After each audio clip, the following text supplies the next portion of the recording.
Thank you for the kind presentation, and good morning everybody, and welcome to this first lesson dedicated to the radiological tumor response assessment in the era of immunotherapy. As we know, the correct assessment of response to therapy in oncologic patients allows to evaluate the so-called endpoint time in clinical trials and serve as a guide for decision-making for clinicians. Therefore, today it is fundamental to standardize solid tumor measurement and to define the efficacy of therapeutic drug. For this reason, almost 40 years ago was introduced in clinical practice the so-called WHO criteria that was more recently updated with a new version called RESIST criteria, updated later again in 2009 with the RESIST 1.1, which is the reason of this evolution along the time. First, the WHO criteria presented some issues. First of all, the complexity of this criteria, because they need a bidimensional measurement. They do not achieve any minimum lesion size or number in lesion. Therefore, the final results may vary between the different readers and between different research groups. Moreover, since this criteria was quite old, they did not include the new technologies. Therefore, we need the newest new criteria represented by the RESIST criteria that used only the longest axial diameter as measurement, and they included at the beginning only 10 lesions. But also this criteria presented some issue that must be updated along the time. First, the number of included lesions in 2009 were reduced in an overall number of 5 target lesions. Moreover, also the lymph node must be included in the assessment of the therapeutic response, and was introduced also the clarification of unequivocal progression of non-target lesion. Moreover, the FDG PET study now represents another technique that can be used to assess the response to treatment. So, why we need and what are the RESIST criteria? First of all, they represent a set of rules that allow us to determine if a patient responds or not responds to therapy, and they have as a main role to standardize the evaluation of tumor measurement among CT, MRI, PET, and chest X-ray. So they serve as a guideline to reduce the inter-observer variability and to compare the measurement among different exams, among different centers, and among different radiologists. So finally, they represent a common language among different medical specialties, especially between radiologists and other referring clinicians as the oncologist. Now, let's start defining which are the so-called target lesions. Usually, we have to measure a maximum of 5 target lesions in total, no more than 2 lesions per organ, that can be identified at the baseline and measured through the course of therapy. Usually, regarding the extranodal lesion, we have to consider only the longest diameter with a minimum value of 10 millimeters, while for the nodal lesion, we should consider only the short axis diameter with a minimum value of 15 millimeters. Moreover, this caliber must be measured using only an electronic calipers, and the ultrasound technique is not allowed for measuring lesion. Finally, the sum of diameters of all identified target lesions at baseline is used for response evaluation at different time points.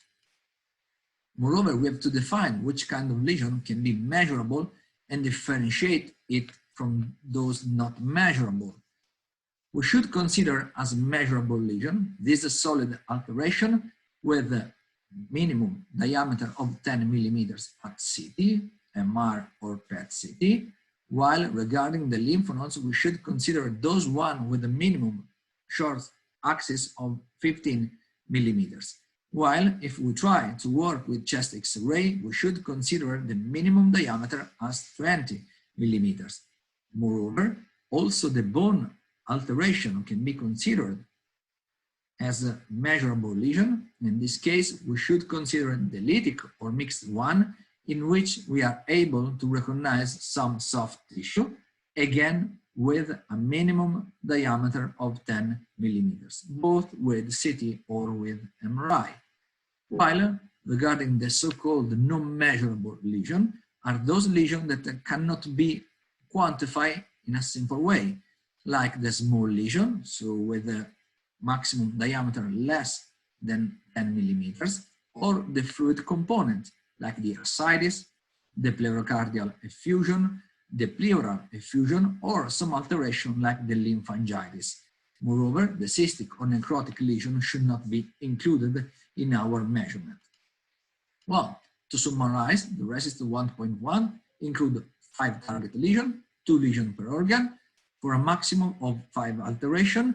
And regarding the lymph nodes, when we found a lymph nodes with short axis less than 10 millimeters, we should consider it normal, while in case of diameter that range from 10 to 14 millimeters, it should be considered abnormal, but must not be recorded as non-target lesion.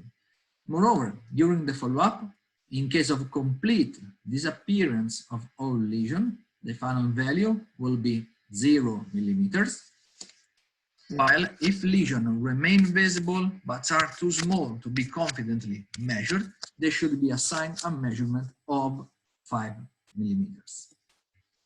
Well, let's categorize the kind of response accordingly to the maximum number of lesions, and so we can recognize those patients classified as complete response, as stable disease, as partial response, and finally those one with progression disease.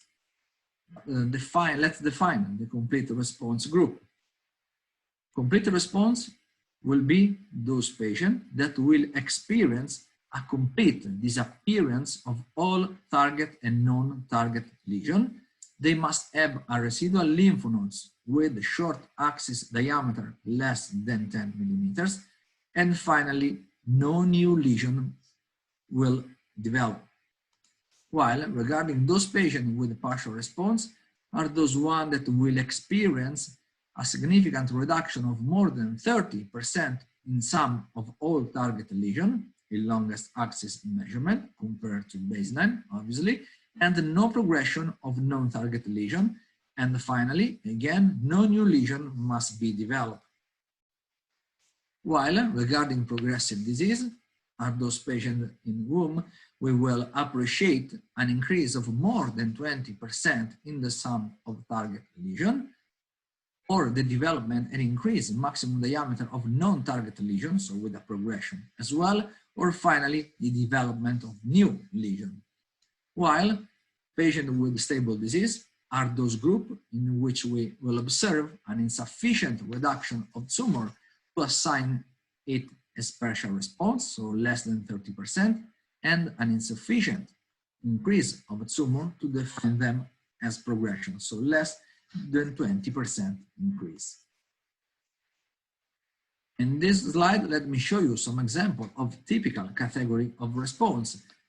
In the left upper part, we can recognize a patient with metastatic lesion in the right lung lobe that complete disappear at the first follow-up, and then we consider it as patient with complete response. While in the other example, we can recognize a huge mass in the abdomen, in the peritoneum, in line with diagnosis of metastatic localization of ovarian cancer, that at the first follow-up reduce its longest diameter of more than 30%, and therefore we can achieve it as a partial response. While another example of patient with metastatic lesion in the right lobe of the liver that do not achieve any significant modification along the follow-up, so we have to consider it as a stable disease. And finally, an example of patient with progressive disease in which we can recognize a significant increase of the maximum and the longest diameter of the target lesion, more than 20%, and obviously of the other satellite lesion as well. But unfortunately, are those criteria reliable in clinical practice? I think that we should achieve some important limitation. First of all, we know that we usually consider the neoplastic alteration as a spheric lesion, but in the real world, unfortunately, the tumor may have an irregular shape and irregular burden.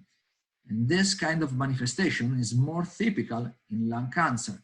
Therefore, in some cases, could be really challenging to define which is the correct longest axis diameter and which one we should evaluate and during the different follow-up. Moreover, the lung cancer alteration in some cases can occlude the bronchial structures, causing an atelectatic alteration. And again, we know how it's difficult to differentiate between the solid mass component and atelectatic alteration in order to offer a reliable measurement.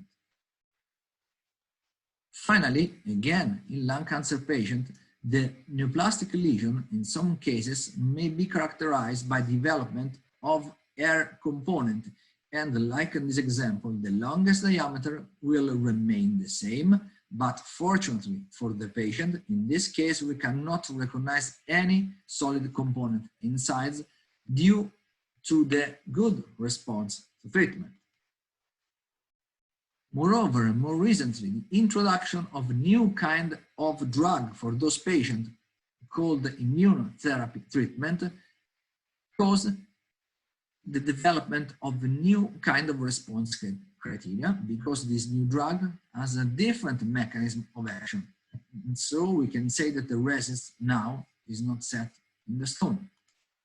In contrast to cytotoxic drug, the immunotherapeutic agent produce an anti-tumoral effect by inducing a cancer-specific immune response or by modifying the native immune process due to the T-cell infiltration or B-cell infiltration.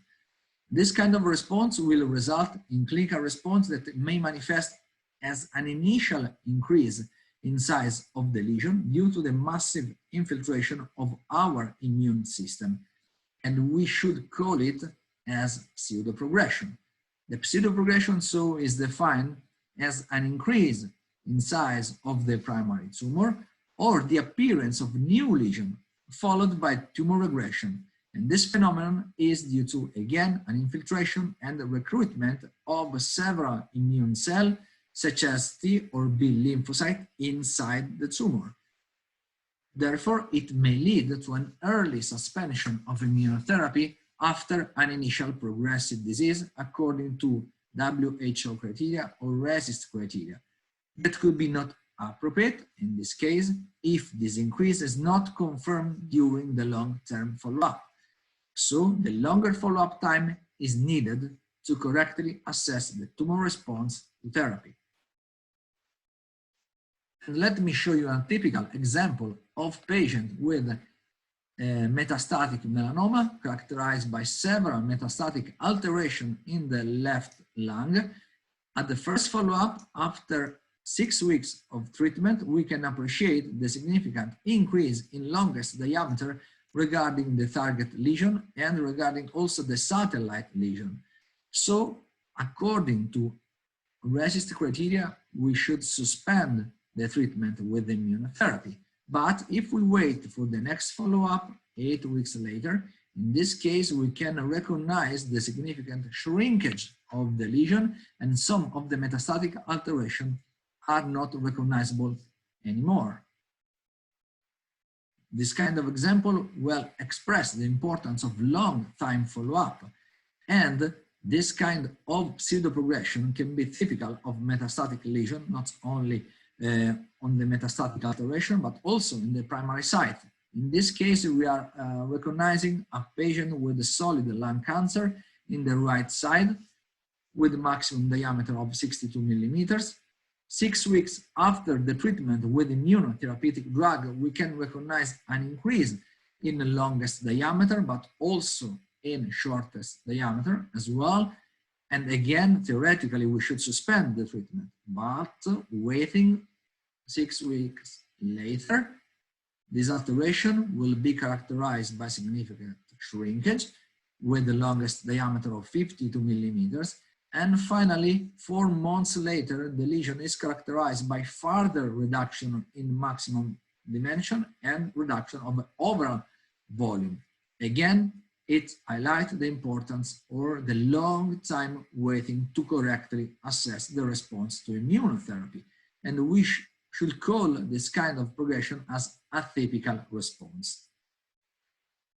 Another example of 65 years old male with the lung cancer. In this case, again, at the first follow-up, we can appreciate the increase of metastatic localization in the right adrenal gland and usually of the other metastatic component. But 3 months later, the lesion was characterized by significant shrinkage in the longest axial diameter and the other lesion as well. So again, the patient experienced after first increase in maximum diameter, so after a progression disease, a significant reduction with partial response.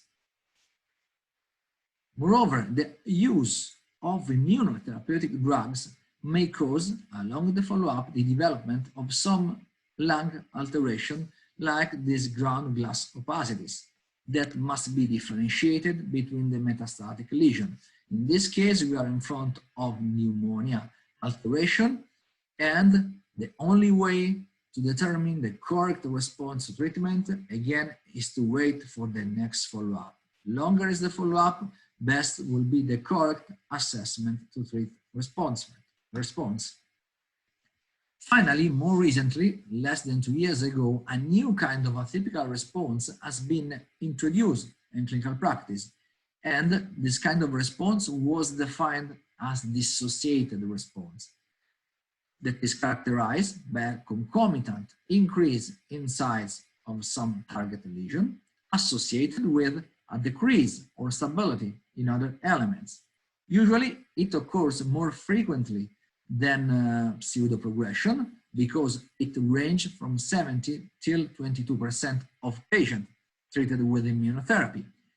And the prognosis of patients with dissociated response is probably intermediate between those one with progressive disease and those with non-progressive disease, like stable, partial response, and complete response.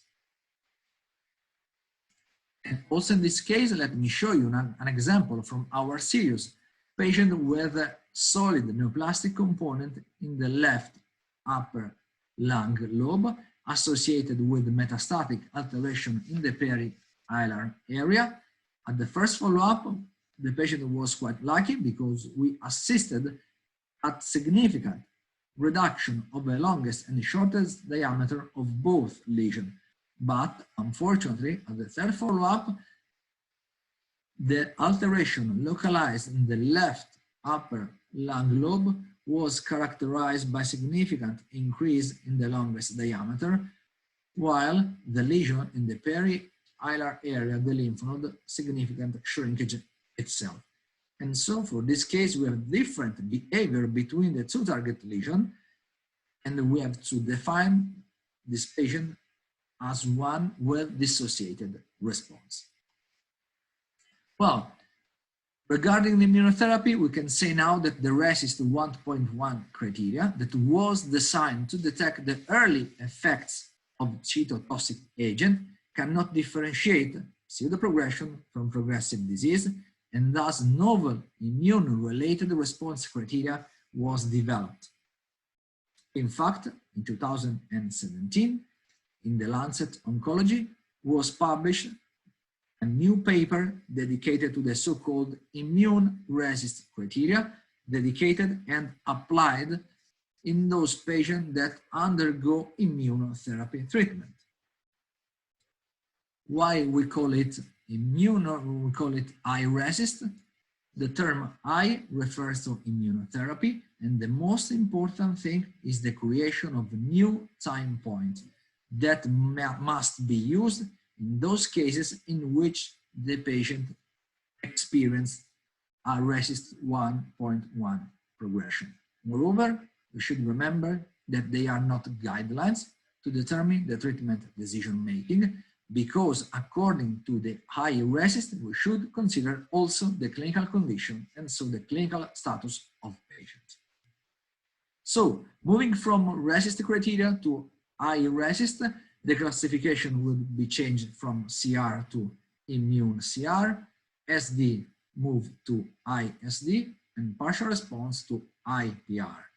But regarding the progressive disease, now we have to define it as IUPD or unconfirmed progressive disease, or better, as pseudo-progression. The importance of the creation of new time point is related only in case of progression disease at the first follow-up. When at the first follow-up the patient experiences a progression disease, we should call it as unconfirmed progression disease or UPD, and the UPD needs to occur again, and then we can confirm the further growth and define this UPD as a confirmed progression disease. While if no change in tumor size or extent from UPD occurs, then the time point remain the same as UPD. And do not forget that after unconfirmed progression disease, the patient may experience a future complete response, partial response, or stable disease. But let me describe the possible scenario in those patients that undergo immunotherapy. After any therapy, the patient at the first follow-up may experience a progressive disease according to RECIST 1.1 criteria that we will call as unconfirmed progressive disease. At this point, we have to create a new timeline. And from this moment, we can create the new category that can be represented by confirmed progression disease if patient at time 3 point will experience again progression disease according to RECIST criteria, or the alteration, the metastatic localization may be remain the same, and we can define again the patient as unconfirmed progressive disease, or we have another possibility. The patient may experience the partial response, complete response, or stable disease. In case of good response to treatment, if during follow-up we will able to recognize again a progression of the disease, we have to create again a new timeline point, new baseline. We have to talk of unconfirmed progression disease that must be confirmed after the next follow-up. From that time, we have to include further target lesion that we'll call the immune target lesion. Again, there will be number of 5, must be different from the target lesion of the baseline. Again, we will maintain the same rules, so 2 lesions per organs, a maximum number of 5 lesions, but they will not include in the final sum, and they will be in line with new kind of definition, I sum. So, which are the parameters that are not changed moving from RECIST 1.1 till immunoresist? First, the definition of measurable and non-measurable disease, the definition of target and non-target lesion, the management and the measurement of lymphnodal alteration, and the calculation of the sum measurement as well, and finally the definition of complete response, partial response, and stable disease. While with immunoresist, we have to consider the management of new lesions after the progression disease. We have to create a new time point response after RECIST 1.1 progression, and we have to confirm the progression during the further follow-up. Finally, don't forget that also the clinical condition of patient must be included in the response of treatment. So again, to summarize, when a patient after immunotherapy treatment experiences a progression disease, we have to define it as unconfirmed progression disease. We have to create a new timeline. We have to reset the bar and determine the response at the next assessment. And we could be in front to different scenario. Again, no change at all, and we can define it as unconfirmed progressive disease again. we can be in front of get worse of patient condition due to the development of new target lesion, of the increase of non-target lesion, or the patient gets better, and then we could be in front of stable disease, partial response, or complete response.